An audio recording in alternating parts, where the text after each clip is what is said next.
Well, again, good morning, everyone, and welcome. We're excited to have you here for today's EMSC NPRQI Collaborative Session. My name is Kasey Petika, and we're joined today by Dr. Sanya Desai. So thank you for taking the time out of your schedules and the work you're doing to join us and improving pediatric readiness in your emergency department. Today, we are focusing on two foundational pieces of your quality improvement journey, beginning to plan a quality improvement project and reviewing your baseline data. By the end of today's session, you should feel confident about what information you can leverage to help guide you through your quality improvement project. As always, we encourage questions and discussion throughout, so feel free to drop a comment in the chat or raise your hand. We also have the Q&A feature open, and we want this to be an interactive and supportive environment.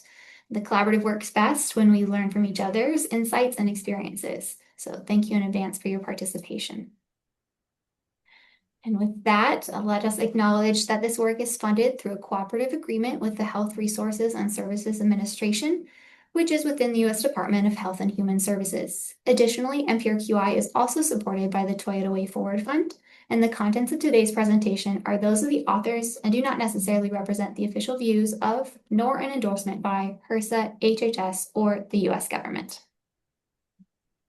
So before we get into today's content, I do want to go over a few housekeeping items. First, again, if you have any questions at any point, you can raise your hand or use the Q&A feature during the session. To ensure we don't miss your question, we also encourage you, if you're able to turn on your camera when asking a question. It's not required, but it does help us to connect in this virtual format. If you're looking to receive BRN CE for today's session, please add your first and last name to the chat. And if anything comes up after today's session, or if you need additional support, feel free to reach out to us at collaboratives@emscimprovement.center. We're always happy to help, and we also recommend sharing this email address with your organization to be added as a safe sender. This will help ensure that you're receiving our weekly updates and session reminders. So with that, we'll go ahead and get started. This slide helps give us the big picture view of the EMSC NPRQI Collaborative, timelining, outlining our 4 major phases. This helps us anchor where today's session fits into this work and where we're going. Over the last 2 months, you all have been working diligently to gain access to NPRQI and to begin reviewing patient encounters. You may have also attended one or more of our focus area sessions on abnormal vital sign reassessment, head trauma, pain assessment, or the assessment and management of suicide. Right now, we're here in phase 2, and you can see that you are here marker at the bottom of the slide. During this phase, you will continue to join collaborative sessions like this one while you begin planning for your quality improvement project.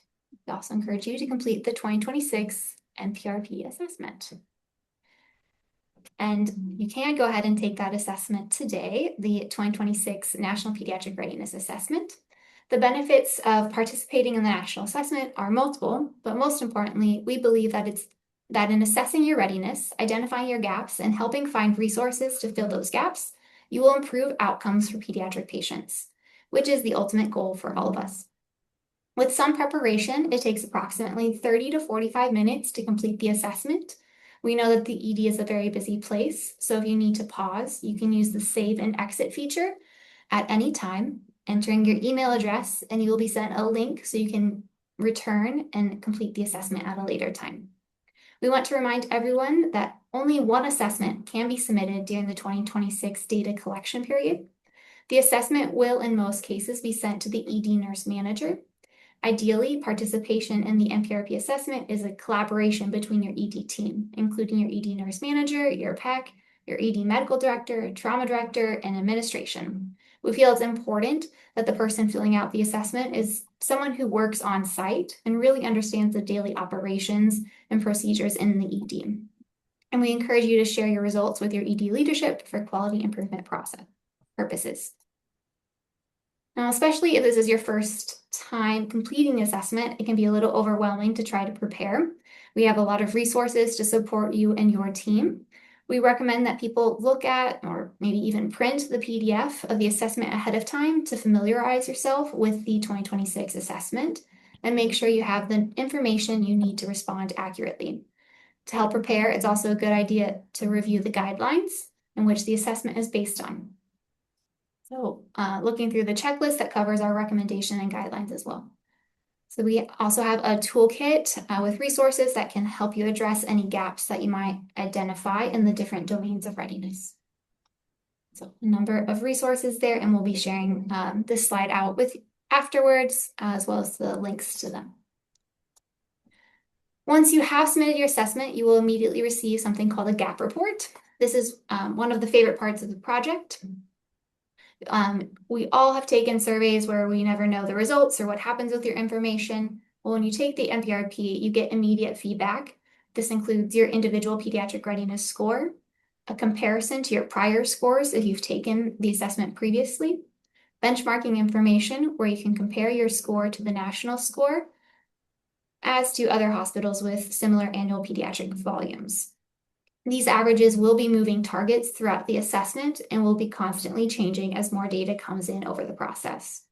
The gap report also will give you links to more resources about any of the gaps you identify. And finally, you'll be sent a certificate and some virtual badges to share with your community to celebrate your participation and completion of the assessment. All right, this brings us to a great stopping point of my portion of the session. We're now going to shift into the heart of today's topic, and to lead us through the next part, I'm excited to hand things over to Dr. Sanya Desai, who will guide us through quality improvement, why it's essential, and what it means for the work you'll be doing over the coming months. Let you take it away. Okay. Hi, everyone. My name is Sanya Desai. I am a pediatrician and a hospitalist at Dell Children's in Austin, Texas, and part of the NPRQI team. And I really work on how to use data to further your efforts in quality improvement. So that's going to be the focus of our session today. I will pause at different intervals and just open it up for questions for everyone. But if at any point you have questions, feel free to raise your hand, put it in the chat. We want this to be as interactive as possible. Next slide, please. So what is quality improvement? I think the principle of quality improvement is really that you can't improve what you don't truly understand. And so the process of QI, or quality improvement, is just taking systematic, small, continuous actions to improve care in a measurable fashion. We know that EDs that participate in QI are actually tend to have a much higher pediatric readiness score as part of that assessment than those that don't. And QI is consistently linked to better clinical care and better outcomes for children. Next slide. So QI, these are kind of the key features of QI. And when you think about the core components of quality improvement, all QI focuses on the patient. So the goal of any QI project is really to improve how you deliver care and the actual outcomes for your patients by making meaningful changes. QI is not a one-time checklist. It is a process where you are conducting continuous assessments, which means you're assessing your performance in regular intervals over time to ensure that you are improving over time, or once you've reached a goal performance, you're actually sustaining that performance over time. QI is also a very structured, data-driven, and method-driven approach. And so the next 4 quality collaborative sessions that go from now through June, we are going to walk you through this structured approach. It's the Institute of Healthcare Improvement's Model for Improvement approach. It's essentially a recipe book for how to do QI. Next slide, please. And so if I had to put the whole model for improvement in one slide, this is what it would look like. And again, the goal for this session is not to talk about all the different parts of QI. We're going to cover that in the next 3 sessions, but just so you have an introduction to it.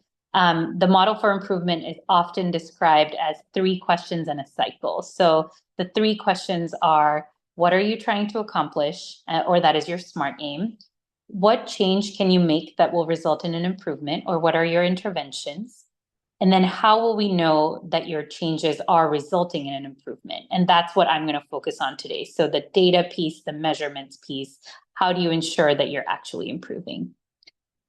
A big core concept in QI is the PDSA, or the Plan, Do, Study, Act cycle. And that is really a way to systematically test and implement changes within your environment. And again, we'll have sessions that focus on this as well. So this is just introducing you to the framework of QI. Next slide, please. Okay. The focus for today is really focusing on how data is used in quality improvement before you begin your project and then as you continue it over time. Next slide. So why is data so important? So before you begin a QI project, collecting data is really a key foundation for any type of project. Collecting what we call baseline data answers the question, is there really a problem to solve? Any of us that work clinically, we know anecdotally that there are problems that we see that we can recognize every day from providing care to patients. We see those gaps every day. But without collecting data, you're just another person with an opinion, right? Data actually puts into perspective if there is a problem and how big of a problem there is. As you are truly measuring your process, what we see in QI is oftentimes there was a problem that you knew you had, but then often there are those blind spots or other things that you may not actually catch or notice that you're missing until you've collected that data. Maybe there's maybe you're thinking, oh my gosh, we're so bad at, assessing pain in children. But as you're collecting your baseline data, you're also noticing that you're not triaging blood pressure well, or there's another gap there in your triage process. So data gives you that really objective view of your processes. And then finally, collecting baseline data, which is the phase we're in right now, really tells you where you're starting. So if I'm at 40% and I know that that's my baseline, that helps me set my goal. Maybe if we get to 60%, that's great. Maybe if we want to shoot for 70. But really what you want before you start a project is to know where you are from a proportion perspective as well. And then during your QI journey, collecting data is really important in an ongoing fashion. So we will be continuing to collect data every month, every quarter, whatever pace is right for you, really to answer the question, is your intervention, are the changes that you're making at your site truly improving performance? If you went ahead and you did all these policies and education, is your performance improving? If it is, then yes, let's adapt these. Let's spread them throughout your ED. If they're not, though, maybe it's time to abandon them. So data is really going to be kind of your guiding force throughout this journey. Next slide. I wanted to focus on the different types of data in QI, and I think this is a particularly good juncture to discuss it because what Kasey just spoke about was the NPRP assessment, or the National Pediatric Readiness Assessment. And that assessment really focuses on structural data, what exists at the hospital level, what infrastructure exists, what systems exist. Do you have the appropriate equipment? Do you have policies, protocols? How are your staff trained? All of that is what your NPRP or Pediatric Readiness Assessment focuses on. It captures structural data at the hospital level. On the other hand, the collaborative focuses on patient level data, which really focuses on what is the care you are delivering to your patient? How is that care being delivered? Is it matching the recommended evidence-based recommendations for pediatric care? And then finally, is providing that care resulting in better outcomes for your children? So that's kind of the difference. And then for the collaborative, we're going to focus on the patient level data. Next slide, please. That's always easier said than done. I think structural level data is, very much like a survey. It's a one-time thing. Our NPRP assessments, we have a new one coming out every 5 years. Maybe you'll do a new one every year to see if you're improving. It's much easier to fill out a checklist or a survey than it is to collect patient level data. And that's why, one of the main reasons why doing QI is just easier said than done. Collecting and using patient level data, it really requires you to first know what is the performance measure that you're targeting? What are you trying to improve? You want people to buy into that performance measure.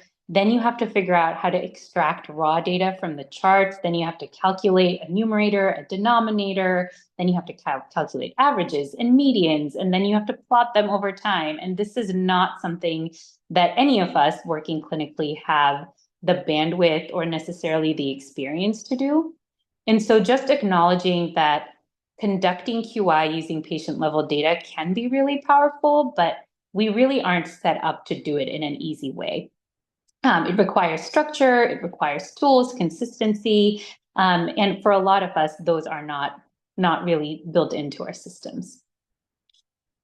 Next slide, please.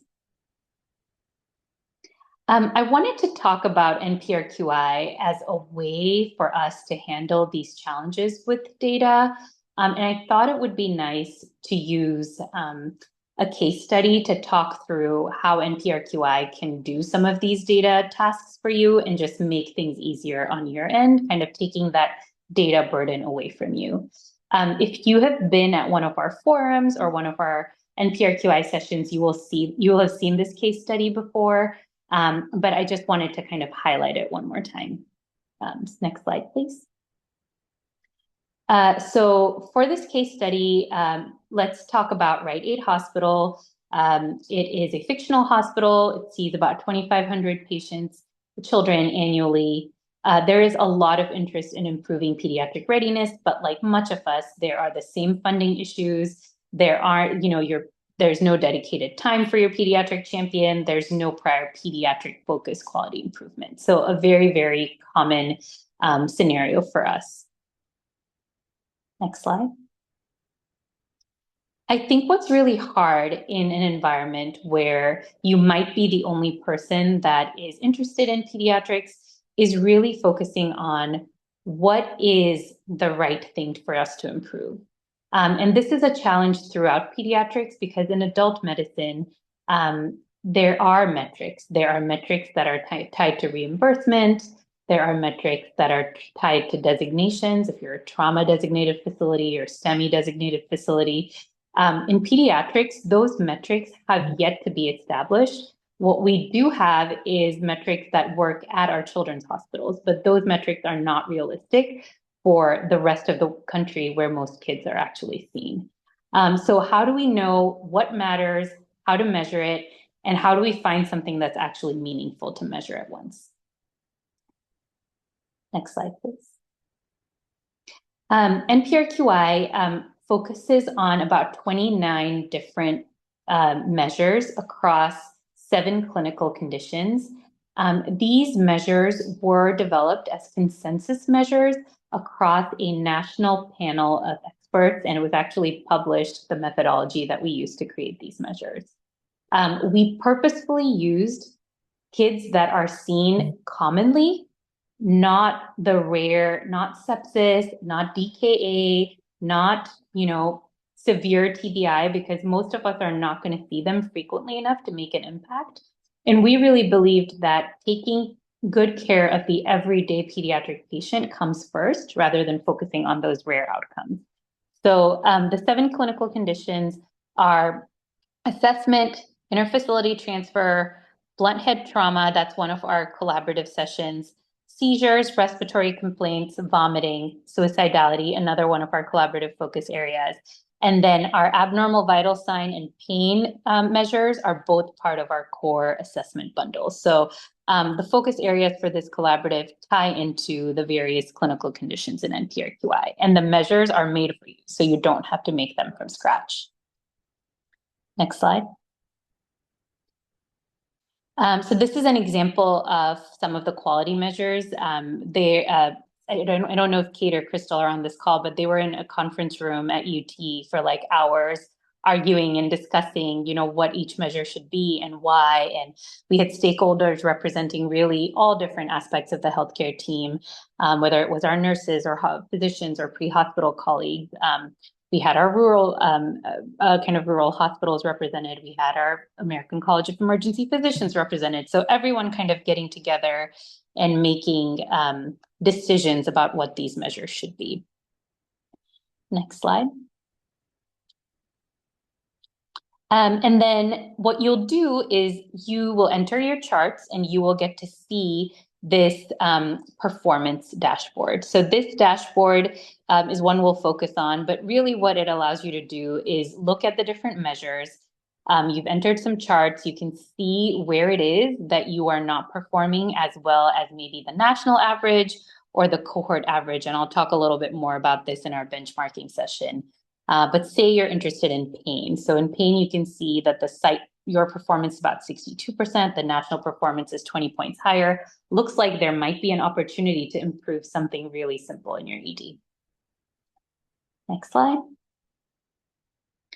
Once you've figured out what it is you want to improve, that allows you to make a SMART aim statement, right? So and there's going to be a session focused on SMART aims in the future, but maybe you look at your dashboard and you say, I want to improve the proportion of pediatric patients who have pain assessed from the 50% to the 70%, or get it higher.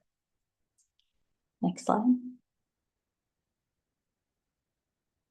Once you have your SMART aim, then we actually, through the EMSC collaborative pages, we have a ton of resources for you. Those will have essentially information on different intervention bundles. You don't have to reinvent the wheel. I've listed a few of them here. We're going to talk about choosing interventions in a future session. But that's when you start thinking of, okay, I'm going to try a policy or a protocol. I'm going to try this type of education. Maybe I do have the ability to build an alert in my EHR. So those are kind of different things you might be able to try in order to make changes. Next slide.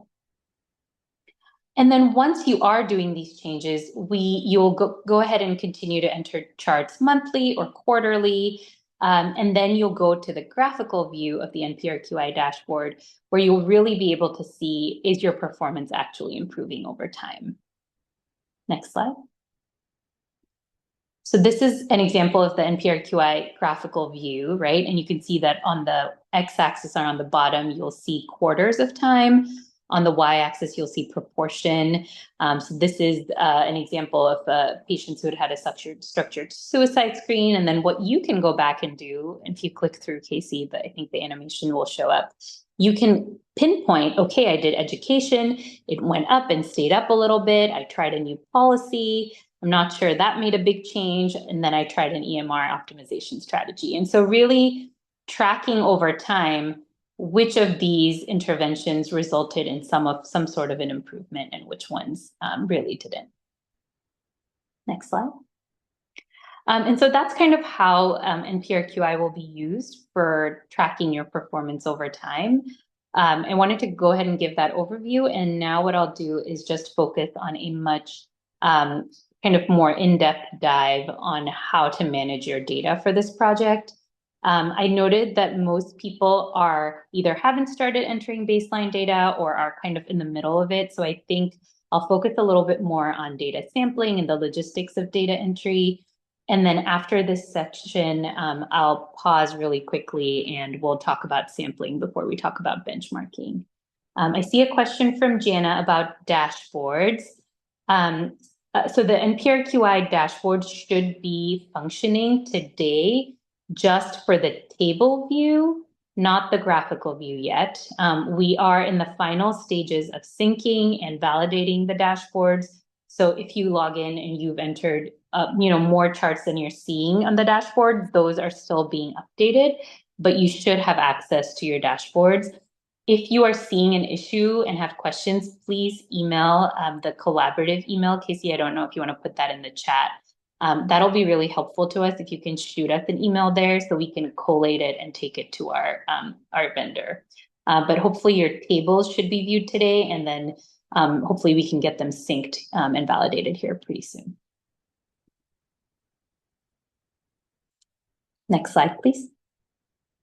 Okay, so I wanted to chat a little bit about data sampling and quality improvement. And really what I want to drive home, if there's one thing you want to take away from this talk, please, please, please do not enter every patient into the NPRQI platform. That is not an efficient use of your time.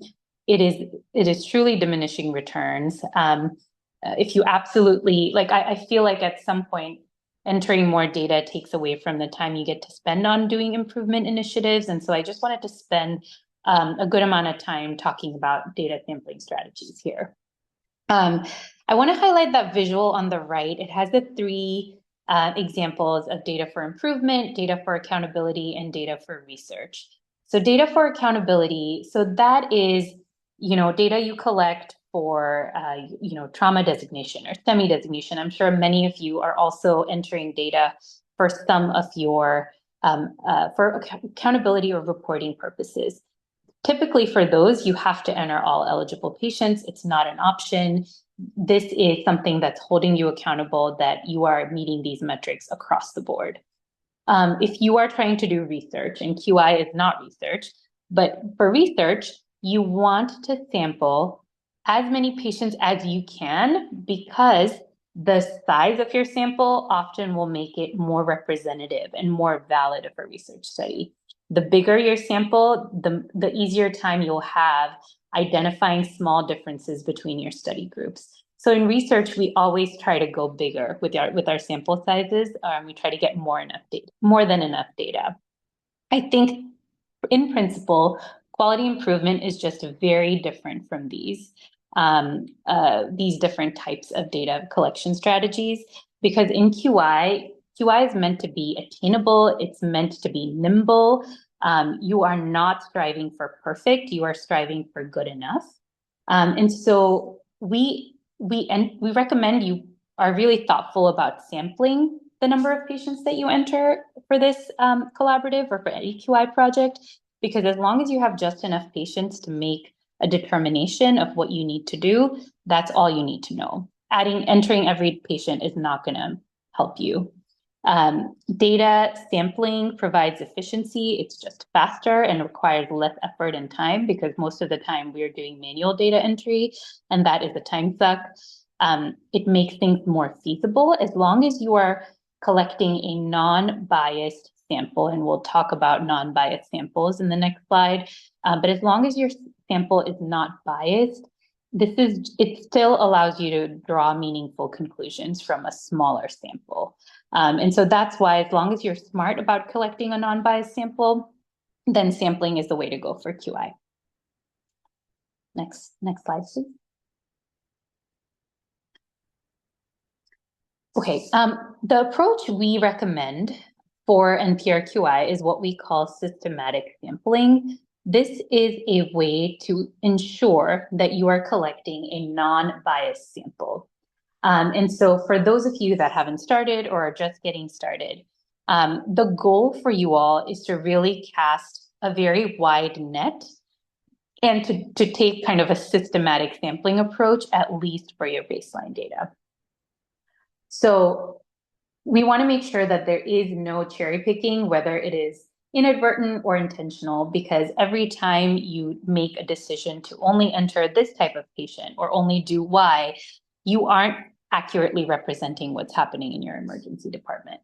So for example, say you decide you're going to enter every patient that was transferred from your ED. You are automatically selecting a sicker cohort of patients, and you might miss an opportunity to note that your triage processes for your less sick patients are not where they need to be. So that's a huge opportunity that you would have missed by selecting that sicker cohort. Say you decide, okay, I'm going to, pull charts from every Monday, and I'm going to enter patients that were seen every Monday. That's kind of, a temporally based approach, but there may be something happening in your ED on Monday, whether it's the type of staffing or the busyness or something that's different from the weekends. And there may be some inherent bias that you don't even know was there. And so that can lead to certain disadvantages because maybe there's something else happening on Thursday nights or Saturdays that you would never capture in this sample because you went after every Monday. And so this is what we recommend doing. We say take a list of all your patients, so all children under 18 years of age, and you're going to arrange them in chronologic order. So just based on the date of the ED visit, date and time of ED visit. And then you're going to decide what is feasible for you. So if you take, we're going to start in 2026, you look at the month of January, you see that you've seen 100 pediatric patients in January. But you feel like your bandwidth is that you can only enter 20 charts for January, right? So if I wanted to enter 20 charts, I divide, 100 by 20, I get 5. So that means I'm going to take in every 5th patient. I'm just going to go down that list and enter every 5th patient. And that's a really nice, simple, non-biased way to enter data. Next slide. So again, we talked about, going back January 1st, organizing by date or time, and then coming up with your sampling strategy. And then once you've created, patient 1, patient 5, patient 10, your short list of patients, then we highly recommend you do something that's called a subject ID log, or creating a log on your own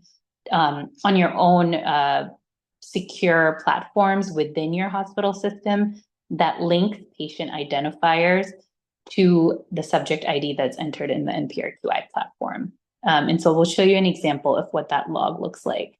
One of the core tenets of NPRQI is that we don't actually want any patient identifiers in the platform. That's kind of the basis at which we kind of sign the POAs with your institutions. So we don't want patient MRNs, date of birth, initials. We don't want anything that is related to the patient entered into the platform. The only thing that is related to the patient is the visit date. But what we ask for NPRQI when you log in and create a new chart, we ask you to create a subject ID. We ask for that subject ID to be the first and last initial of the person who is entering the data. So if Lisa is entering data, she'll enter LH for first and last initial, and then 3 zeros, or 4 digits and 1. You only want one of each subject ID. You don't want 2 LH0001s. You just want unique subject IDs. So if you're Lisa and you're entering data, you just go from 1 to 30 if you're entering 30 charts. And then you don't go back and enter those numbers again. We recommend that in a secure place on Google Sheets or whatever your hospital uses, that you can keep password protected, or on a secure drive. You create a table like the one that is on this screen. And on that table, you know who's entered the chart, you know what subject ID they entered. That's where you have the patient's MRN, their date of birth, and the date of ED visit. So in your site, your team is the only people that knows that LH001 in NPRQI is this patient with this MRN, this date of birth, and this date of visit. It's going to be really important for each of you to have this log at your own sites. In the event that you find out that you misentered data, or something doesn't look right and you want to go back and edit a record or change something, this is going to be how you go back and find those patients. So again, these logs are for your site only. They should be stored, per your hospital's PHI policies, in a secure drive, not to be shared with the NPRQI platform in any way. Next slide. Then we talk about collecting baseline data for the collaborative.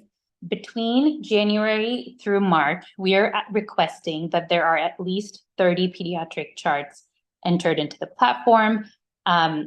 This is what we really would like to say. This is your baseline. These 30 patients represent where you're starting. It's going to be Q1 data from 2026. And so that's kind of where we'll go. We want to make sure that no interventions are started at your site before this performance data has been entered, right? Because this is the data that is where you were before anything was started. Next slide, please. Once your baseline data is collected, we will then take the next step, which is figuring out how to interpret that baseline data and what to focus on for improvement. Once we review it, we'll identify where there are opportunities to improve. And then the goal for this collaborative is for each of you to select at least one. And honestly, I think starting with just one makes a lot of sense. Picking one NPRQI measure, you can choose from any of the areas of focus, figuring out what's going to be your target measure for this collaborative. And your goal by the end of this collaborative is improving your performance on that measure by at least 10% from what you've entered these first 3 months. So that's going to be kind of where we're going to focus our efforts for this collaborative. Let me stop there. I think the next section is benchmarking, right, Kasey? Yeah, let me stop there and answer questions about sampling. Did anyone have questions on any of that content, anything that didn't resonate? Put it in the Q&A, use the chat.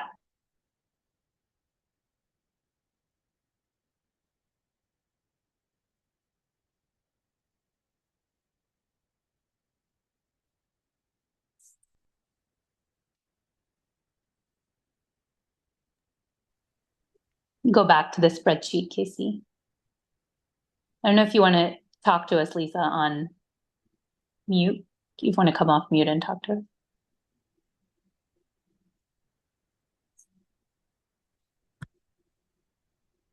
Hi, it was just to get just to see what the titles were again. That's all. Yeah.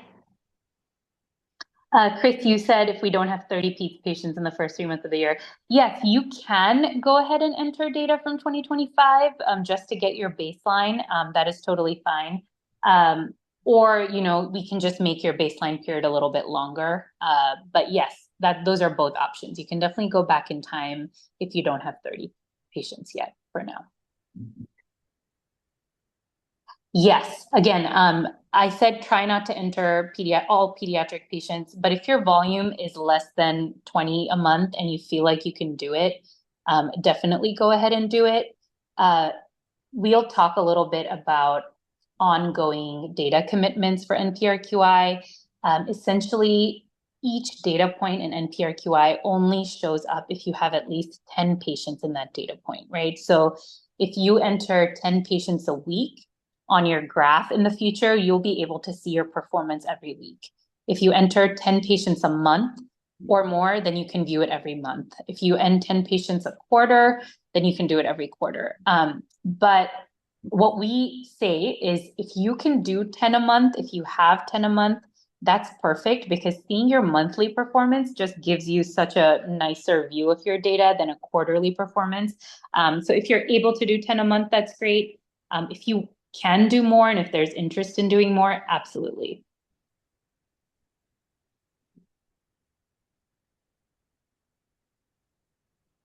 Yes, to answer Sarah's question, should we only focus on one area for improvement? Yes, we do ask you to focus on that area for improvement, but right now, as you're entering your baseline data, we are actually requesting that you don't commit to an area for improvement right now. We want you to try to keep an open mind unless you've been doing this work and you're crushing it on pain and vital signs and suicides, and your hospital really has this interest in suicide screening, then absolutely we can go ahead and focus on that while doing our baseline data entry. But what we say in the beginning is just sample broadly, enter every chart, and then actually look at your performance. Sometimes people are quite surprised by what they see. They may not have thought, oh, we're going to work on pain. We thought we had pain down. But then, all of a sudden you're like, oh, our pain performance isn't that great. So yes, the next session that Crystal will do in April will be all about choosing your focus area after interpreting your baseline data. Did I answer your question, Sarah?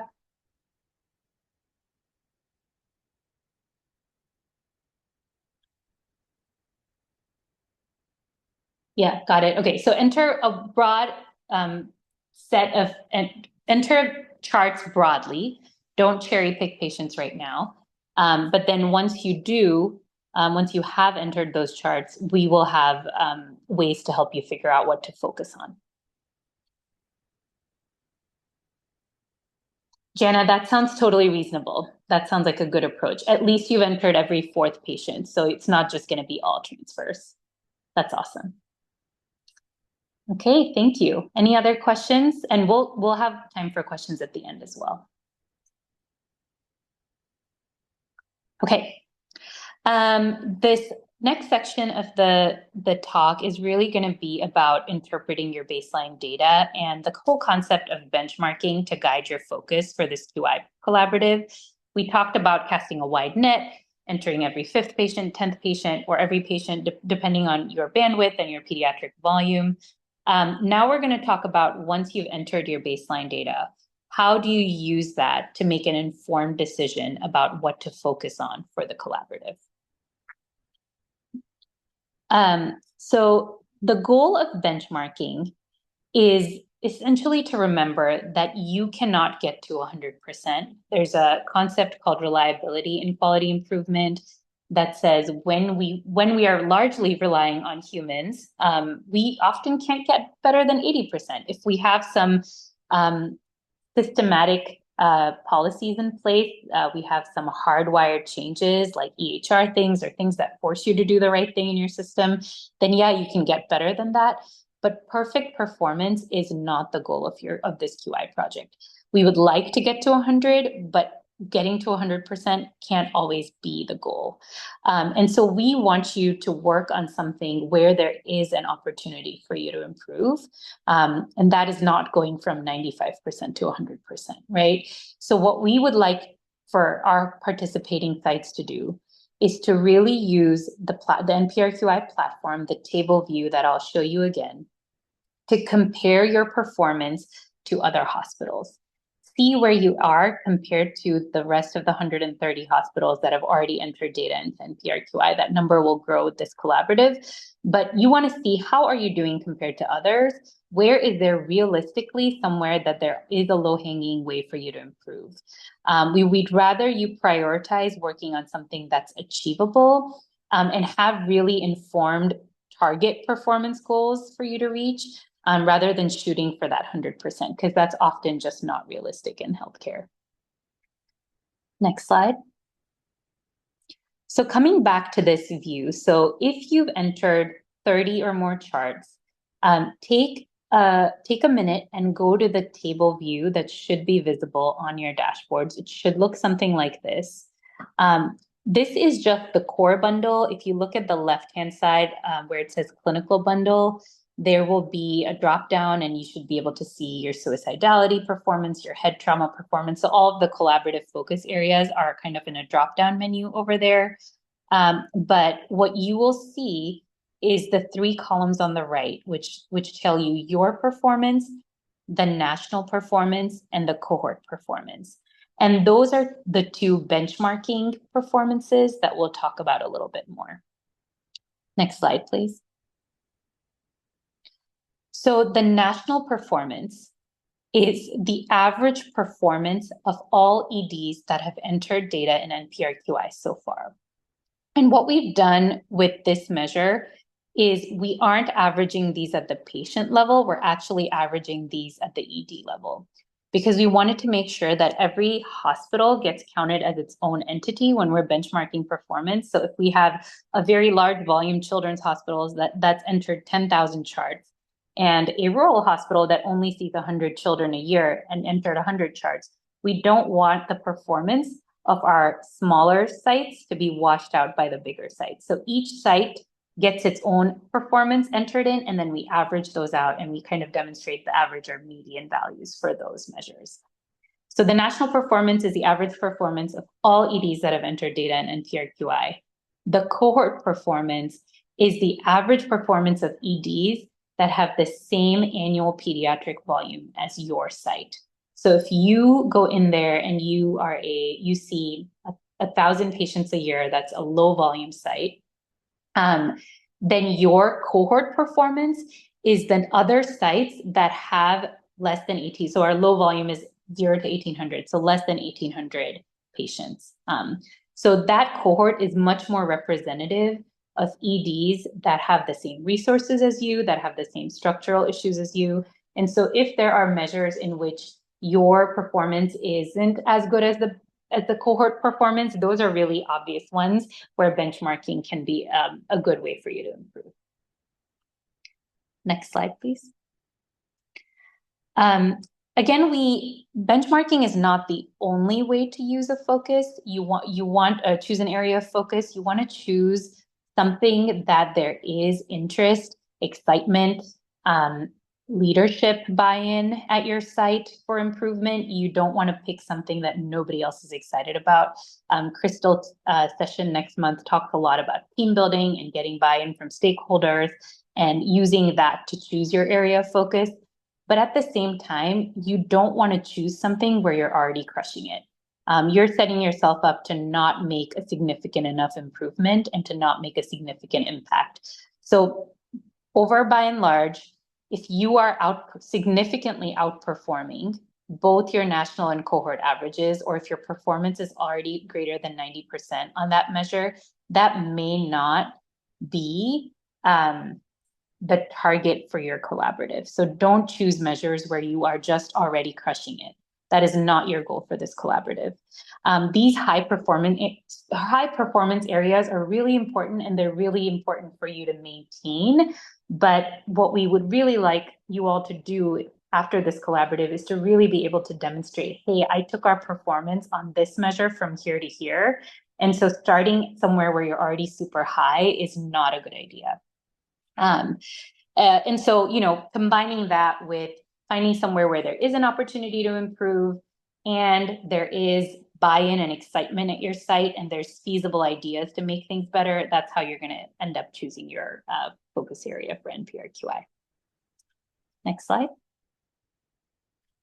Again, our aim here is for measurable progress. Our goal is to improve your performance by at least 10% on one NPRQI measure. Most of our hospitals in our prior collaborative really focused, when we entered all our patients, they focused on pain and vital signs and suicide screening, basic stuff. Other sites that were already crushing it in those areas wanted to focus on head trauma. If you're a site that happens to be crushing it in all those areas, there are many other advanced measures that we could bring to your attention. So there's a lot of options for you to pick from on the NPRQI dashboard. But I think when we're getting started, if you are crushing it, then let's see it, right? Let's see where you are with every patient when you're sampling widely and looking at your entire population. So that's going to be our recommendation to start. Next slide. Once we have completed our baseline data, we talked about kind of ongoing data entry commitments. And then this is what I had brought up earlier, where for each data point to show up on your graph, you want at least 10 patient charts in there.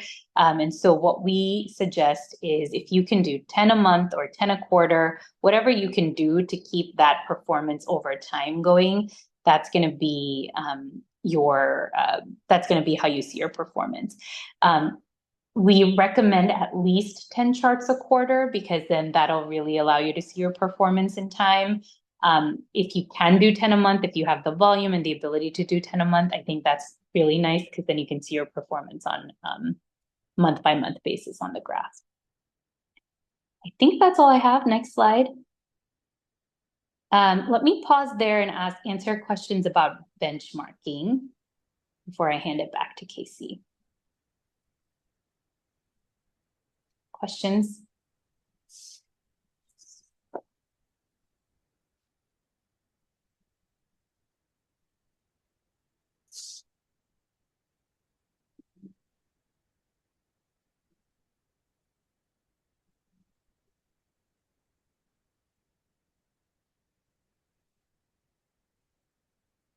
Okay, Kasey, let me hand it off to you, and then we'll stay on to answer more questions at the end of the session as well.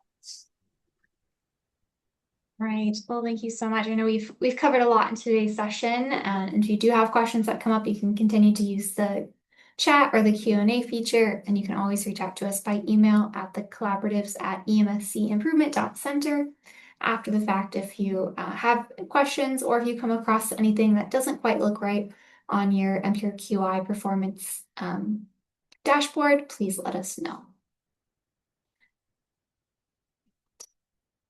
So I'm going to go ahead and shift gears so we can spend a few minutes highlighting some resources that are available to you all as you continue this work throughout the collaborative.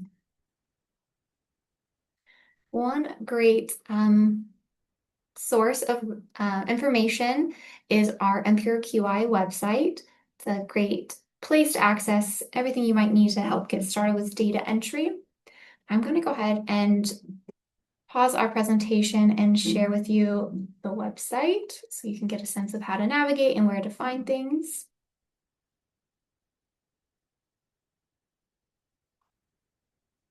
Let me share the screen with you all.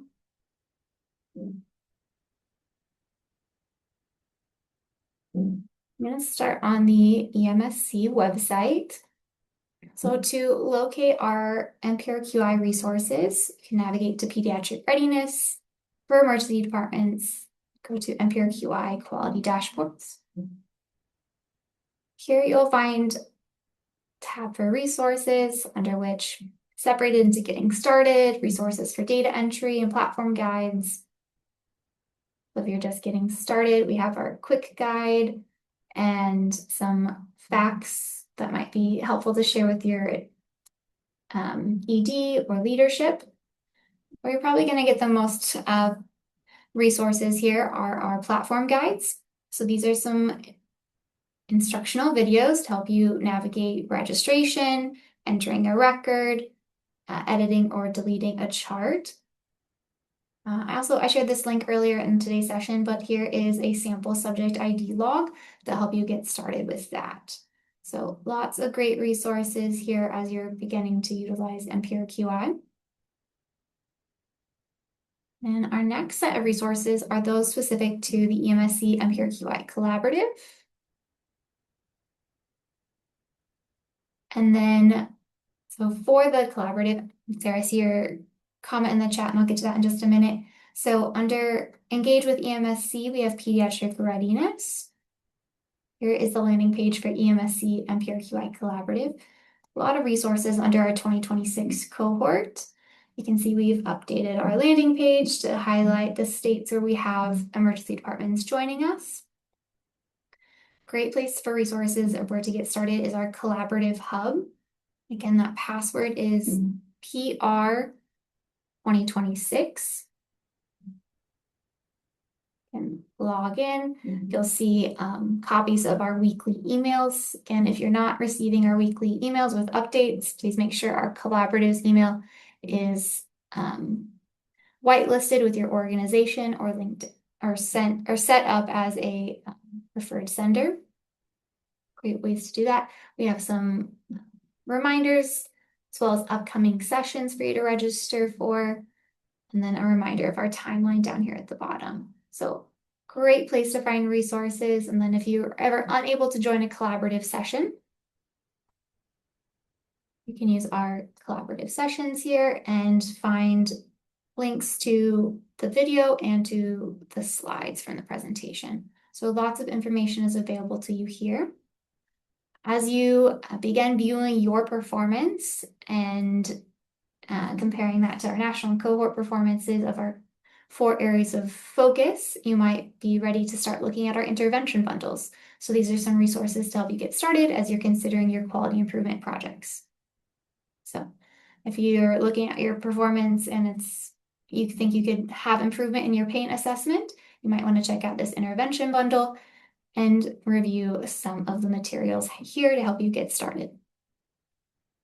Those are just some of the resources we have available for you all. We will also be continuing with our monthly collaborative sessions. They will be on the 3rd Tuesday of each month. And then we also are offering office hours with the EMSC NPRQI team. And if you have more data specific or technical questions, there's also office hour opportunities with NPRQI. So lots of ways to help you connect and to support you throughout this process. Go ahead and share the slides, but are there any questions about accessing resources, or if there are other resources that you might think are helpful right now, we can share them with you.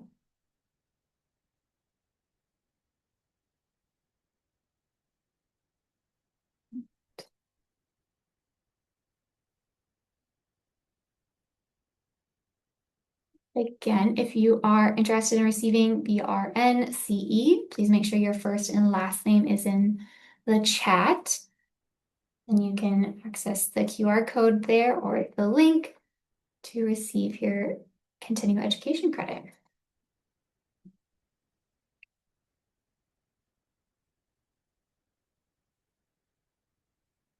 Like your question, we have a question in the chat about getting to data entry.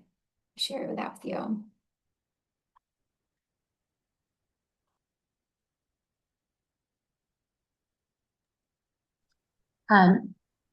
Sarah Lausman, just to answer your question about canceling, don't worry about it. If you have your questions answered, we will take care of that on our end. And I did want to highlight as well, if you are one of those sites that has entered their baseline data and you're looking at your dashboard and you're not really sure which way to go, office hours are a great opportunity for us to chat with you one-on-one and help you figure out your area of focus, either just with the NPRQI team or with the collaborative team. But we'd love to help you figure out how to navigate your area of focus for this collaborative once you've entered baseline data.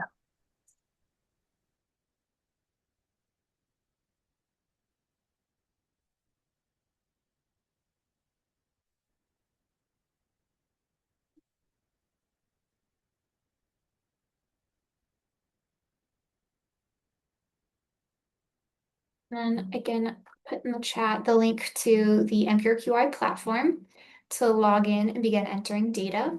If you happen to miss your one-time login link and your link is expired, you can use the forgot password feature to log in. So that's a great way to log in, and you'll complete a brief training and then you can start entering data.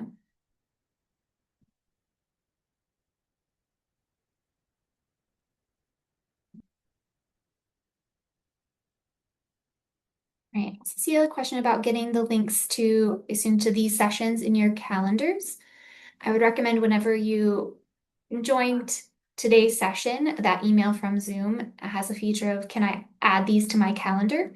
So that's a great way to get the entire session added to your calendar and the links to join. Vicki, if you have any problems doing that, please reach out to me and I can help you work through getting that on your calendar.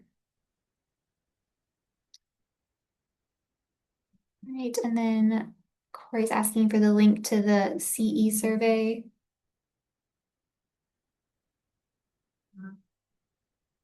And then Sanya, there's a question. To clarify, by selecting every nth patient, we avoid entering the data for all patient data we collect. I'm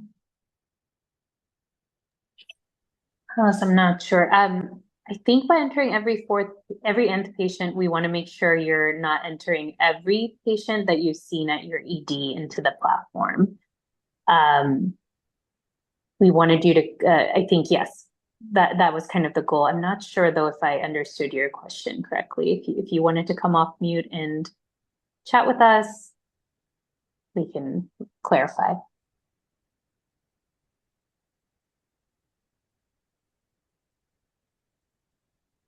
Mm-hmm. Yes. Yes, hi, sorry. I know the question was a little bit confusing, but that's probably because I'm also just get a little confused myself. So you mentioned earlier that we you don't want us to upload the data for every patient. I'm still like on the gathering the baseline data.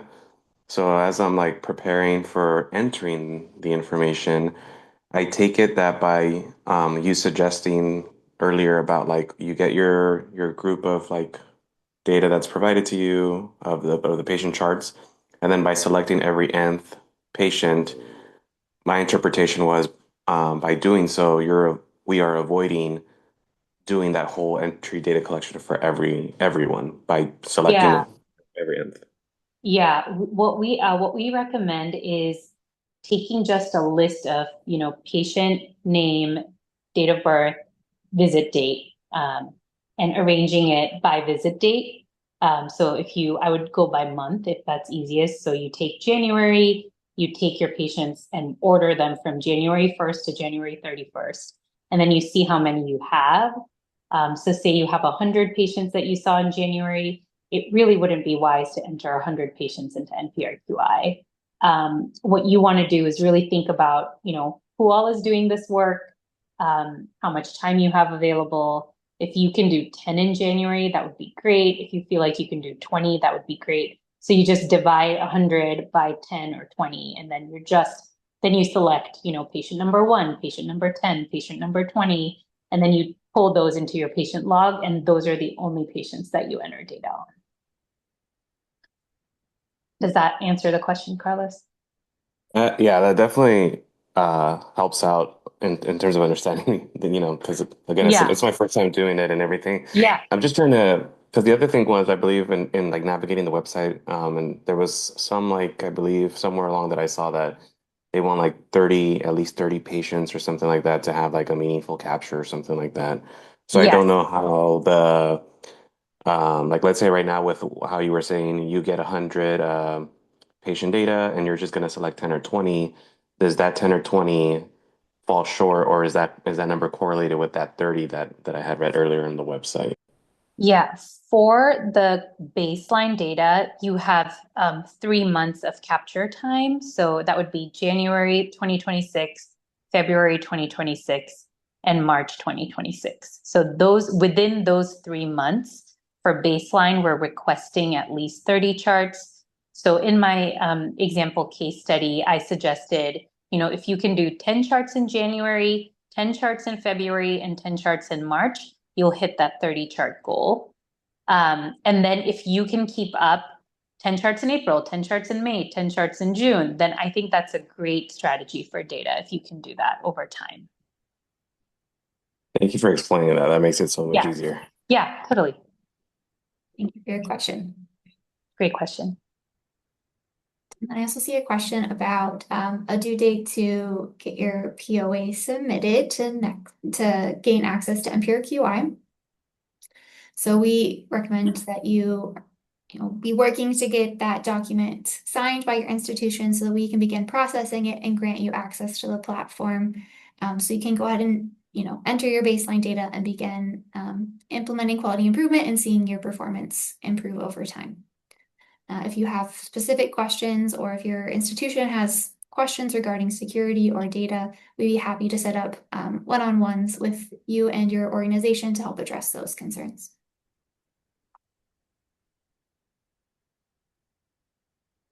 Right. I think we've addressed all the questions in the chat. What other questions are there? I have a question about the dashboard. All right. So I've entered 20 charts so far, and so if I'm not seeing like data under my performance for certain areas, I think, did you say we have to have a minimum of like 10 charts that meet that like bundle to start seeing performance? Yeah, that's a great question, Edward. Yes. So each of these measures has a numerator and a denominator. Oh, Kasey pulled that up. Perfect. So the denominator is like which patients would be eligible for this performance measure. And the numerator is how many patients actually had that thing done, right? So for the first three measures, you can see they're all the assessment measures. The denominator there is every patient that was seen in your ED. So if you have entered 20, you should be seeing for your performance for those measures. For the abnormal vital signs measures, we are focusing on high acuity patients. So your denominator there is ESI levels 1, 2, and 3 for measures 4 and 5, for example. For the suicide screening measures, they're 12 and over, that kind of stuff. So we want you to go ahead and enter 30 because we're hoping that entering 30 will give you at least 10 in most of these areas. But if you find yourself wanting to enter charts in a couple, once you enter your 30 and you're like, oh, I'm really interested in abnormal vital signs, it is okay to go back and, sample a few more high acuity patients to enter those if you need to, if that makes sense. Yes, thank you. Yeah.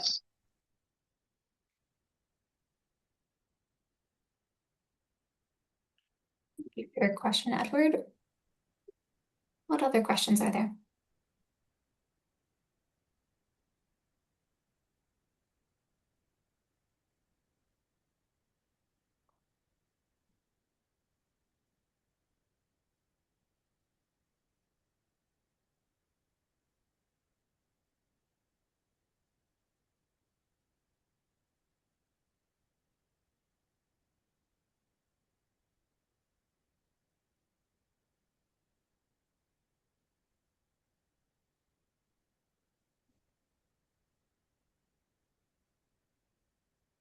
Right. Maybe we might have another question coming in.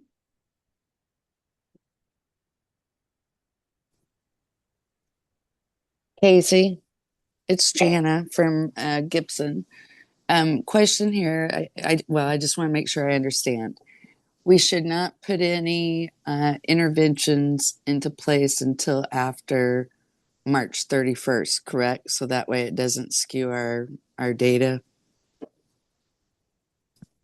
Take that one, Sanya. Yes, we just want to make sure you have at least 30 charts entered before you do any interventions, Jana, and you can pinpoint exactly when you started your interventions. I think I remember from a previous comment of yours that you already have 87 charts in.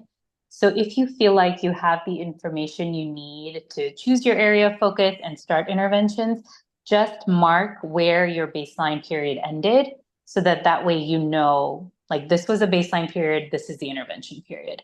But I think the goal is to not do interventions until your baseline collection is complete. Okay, thank you. Yeah. I think that's a great item to mark, in your sample, your patient ID log. Yep. Maybe add another tab and be like, baseline data was entered from January 10th to March 17th. And then as you begin entering interventions, you could also be using that to log it, in addition to some new features in NPRQI that we'll be going over. Great question. There was another question in the chat to get a link to that sample data entry log. Shared that. It's also, if you lose that link, you can locate it under the NPRQI resources. Great place to find that. It's under the data entry and platform guides.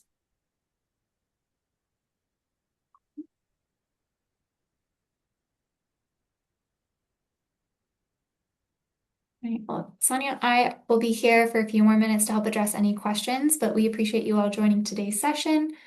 Again, if you have any additional questions, you can join us for office hours or reach out to us by email. And we look forward to seeing you again next month. Thank you all. Have a great rest of your day.